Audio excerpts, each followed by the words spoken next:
No, I'm not a doctor. I'm not even a nurse. But even with my glasses on, I can very clearly see that each one of you is suffering from a harmful disease. And the worst part, you're not even aware of it.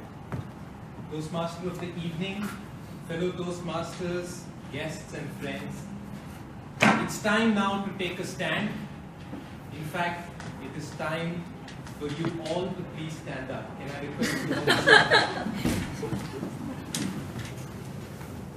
And remain standing, as today I'm going to give you awareness about the new age disease, which is called the sitting disease.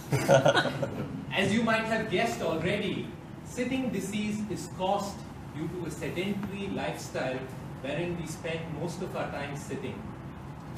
If you think this is all part of a humorous speech, I'm going to give you some statistics that's about to startle you.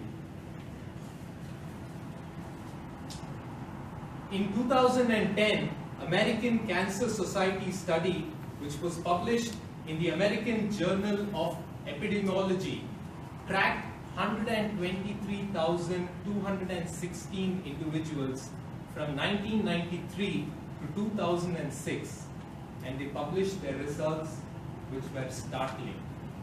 Men who were sitting more than 6 hours a day were 48% more likely to die than their standing counterparts.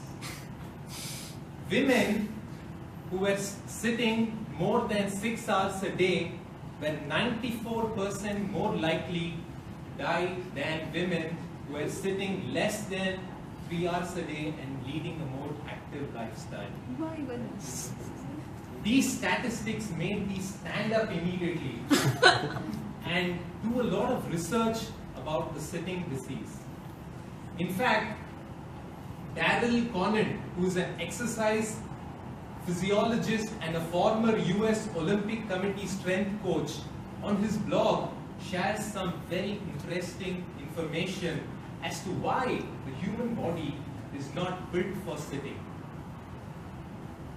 Over 6 million years, the human race, the entire survival of the human race depended on standing and moving, because either we were hunting or being hunted.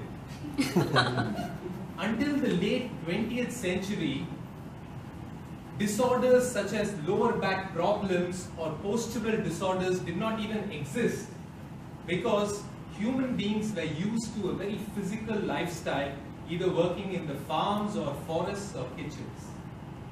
It's only after the Industrial Revolution and with the advent of technology that we have switched to a sedentary lifestyle where we sit in front of the computer or while driving to work or in the sofa set in front of the idiot box.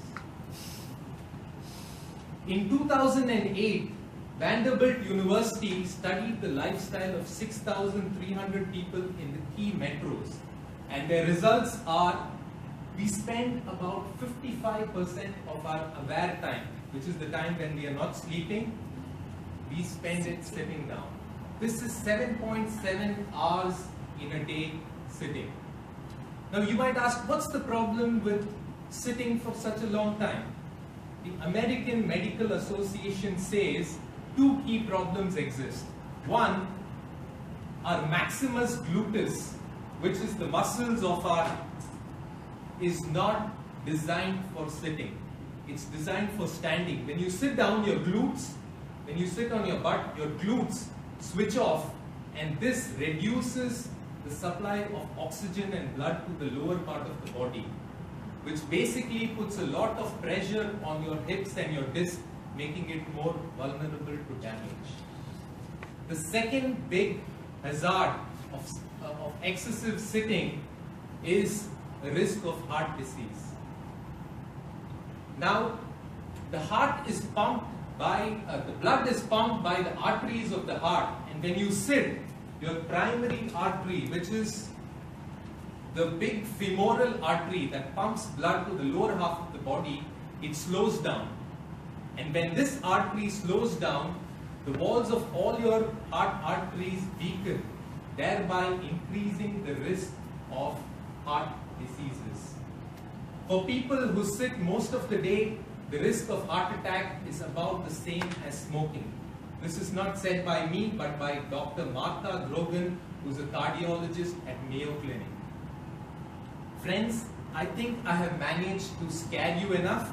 And you're asking the question, okay Ravi, what do we now do about the sitting disease? A lot of research on the internet wherein experts say for every 1 hour of standing, you need to spend, 1 hour of sitting, you need to spend at least 10 to 20 minutes standing. As I dive deeper into standing and outstanding advice available on the internet, like offices without chairs, ergonomical chairs, etc., the British Journal for Sports Medicine gave some very practical tips which we can follow on a day-to-day basis, which I'm trying to follow myself.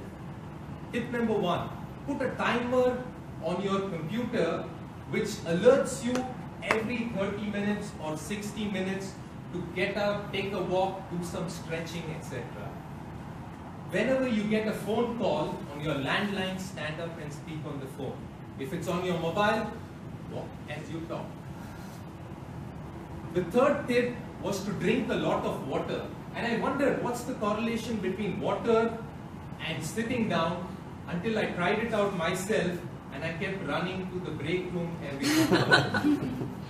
Friends, I think at the end of this speech, my objective was to raise awareness about the sitting disease, which is very harmful given our sedentary lifestyle.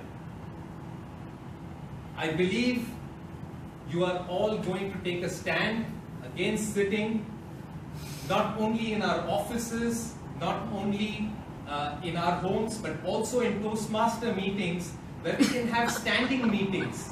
And the best advantage for a speaker is, even if the audience doesn't like the speech, he ends up getting a standing ovation.